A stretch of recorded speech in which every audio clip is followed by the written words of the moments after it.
Nothing they can't do, man. I'm sure it's going to have the exact same effect when Captain Marvel comes out and then the Black Widow movie comes out. Marvel just has the winning recipe. Let's go.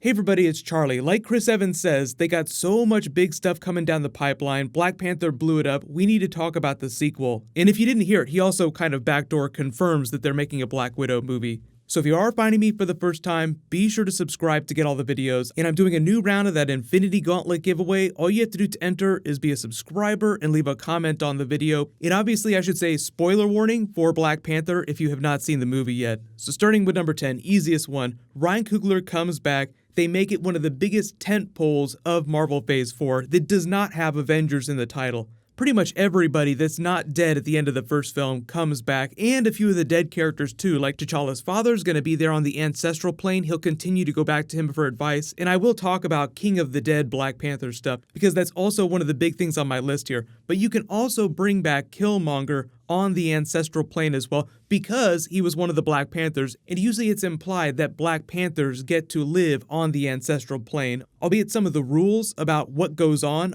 that ancestral plane weren't clearly defined, so I'll address that during this too, because spirituality, mysticism, is a big part of Black Panther stories.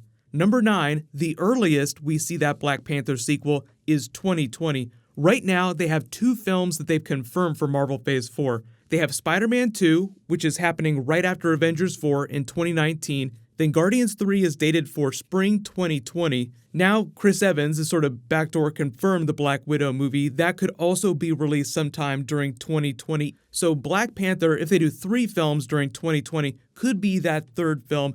The very earliest that they could release it would be February 2020. So depending on how fast they want to lock all the actors and all the talent behind the scenes down, you'll hear about that really soon. Number 8, here's a really big one though. Developing Shuri as the next Black Panther storyline that they teased during the first film. It didn't get a whole lot of play on social media this week, not as much as the other big moments, but there were a couple times during the movie that they referenced Shuri eventually taking the mantle of Black Panther from T'Challa. The first time was during that Warrior Falls coronation ceremony when M'Baku ended up challenging him. They said, does anyone challenge him for the right to become King of Wakanda? And Shuri raised her hand and everybody just paused for a beat like, holy shit, is she actually going to challenge him? Then there was a moment that didn't make it past pre-production. They had done concept art of Shuri wearing a version of the Black Panther costume with her Panther gauntlets. I think what they originally intended when they mocked this up is that she would be wearing a version of it during this big final battle when she had her gauntlets on, but they just introduced the idea of T'Challa being King Black Panther, so I don't think that anybody is going to be taking the mantle from him in the next 10 years. But what I want them to do in the sequel, though, is just tease her designing her own Black Panther costume the way that Iron Man teases new suit functions, new designs on the walls, so you might not actually see a new suit of armor, but you know that he's working on one. The same way they used all these Spider-Man designs during Homecoming to tease the Avengers suit, like we actually just learned what this crazy looking backpack does. I don't want to spoil Infinity War, but I've done a couple Iron Spider videos. I'll link one at the end of this if you guys want to watch it.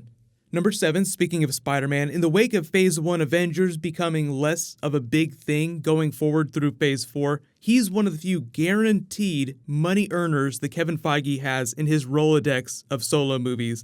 Like, which heroes make a lot of money? Which heroes sell a lot of merchandise? Spider-Man is right there at the top of that list. Like, Homecoming made a lot of money. It's possible that Black Panther makes more money than Spider-Man Homecoming, but where Spider-Man really makes his bank is in merchandise. Like, think Spider-Man movies in the billions of dollars, Spider-Man merchandise, tens of billions of dollars. So just don't be surprised if you see Spider-Man embedded in the culture of all these other solo movies the way that they're going to be doing with Black Panther now that he's so popular. As for literal Spider-Man Black Panther crossover, I think the closest we get to that in any kind of Black Panther sequel is just Shuri in Spider-Man. I think the only time you'll actually see Spider-Man on screen with T'Challa is during Avengers team-ups, like during Infinity War and Avengers 4.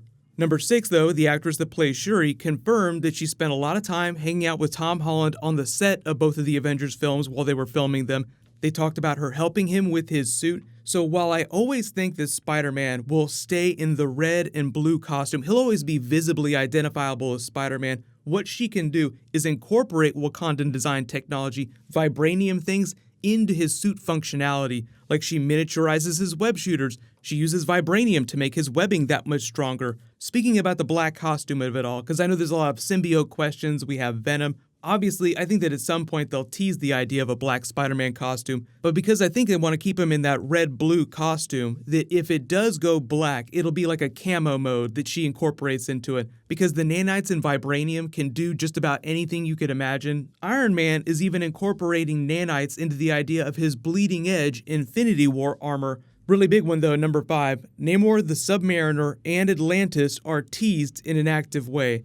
Like here's this Easter egg during Iron Man 2. Offshore here, you see this little Atlantis Namor Easter egg that they don't directly call out. That's more of a passive Easter egg. When I say actively teasing Namor, somebody in the movie references Atlantis and the idea that someone lives there. They don't have to literally bring Namor on screen, just introduce the idea that he exists in the MCU and is a potential threat to be introduced in a future Avengers team-up film. But another easy one, number 4, Black Panther, King of the Dead. Something that they only teased during the first film. We didn't learn anything about the rules of the ancestral plane. What can they do other than just communicate with him? He usually goes to them for advice during times of great conflict or great crisis of faith when he has internal problems he's struggling with. Father, help me, give me advice. How do I be a good king?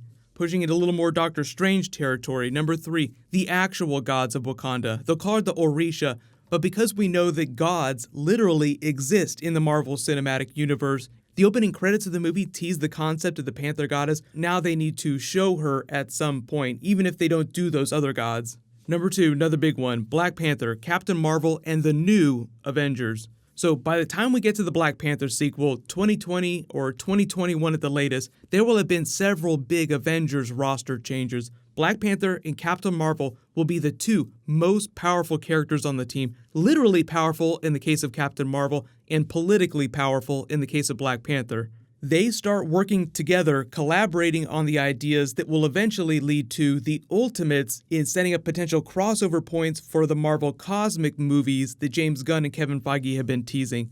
So if you didn't know, James Gunn, while he's also working on Guardians 3, has also been an advisor for Marvel as they plan out the next 10 years of Guardians-adjacent space-based Marvel movies. They're calling that the Marvel Cosmic Universe, meaning that you're going to see a lot of space-based movies that don't have Guardians in the title. And right now, they only have Guardians, Thor, and Captain Marvel as space-based characters, meaning that we're going to either introduce a bunch of new characters or they're going to start mining those X-Men characters when they lock that deal down. So once they get them, you can do Fantastic Four, Galactus, Silver Surfer, Starjammers, Shi'ar Empire. Nova is also a possibility, but the Nova Corps is going to get destroyed during Infinity War, so we'll see how they deal with that. But probably the biggest thing, and I know this is going to be a big question for the next couple of years, no actual X-Men characters like Storm until we get that 3rd Black Panther film. And I do think that there will be multiple Black Panther sequels, but they haven't said anything beyond 2020. Kevin Feige says they do have about 20 movies planned, but a lot of that after 2020 could change depending on what goes down with this Disney-Fox deal. So it's kind of a waste of time to try and predict stuff after 2020. So I'll say yes, they absolutely have to cross Storm over with Black Panther at some point.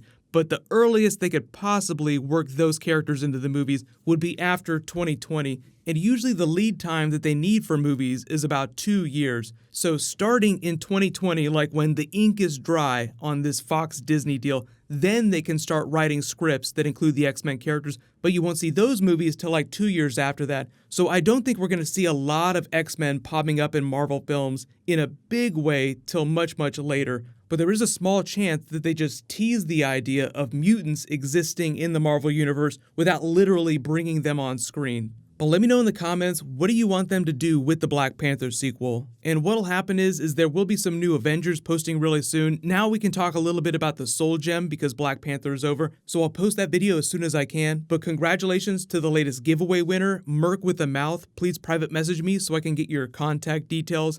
There was a new round on this video. I'll just name a new winner when I post new Marvel. So click here to learn all about Captain Marvel in the Black Panther movie, and click here for all my Black Panther Easter eggs. Thank you so much for watching. Everybody stay awesome. I'll see you guys tonight.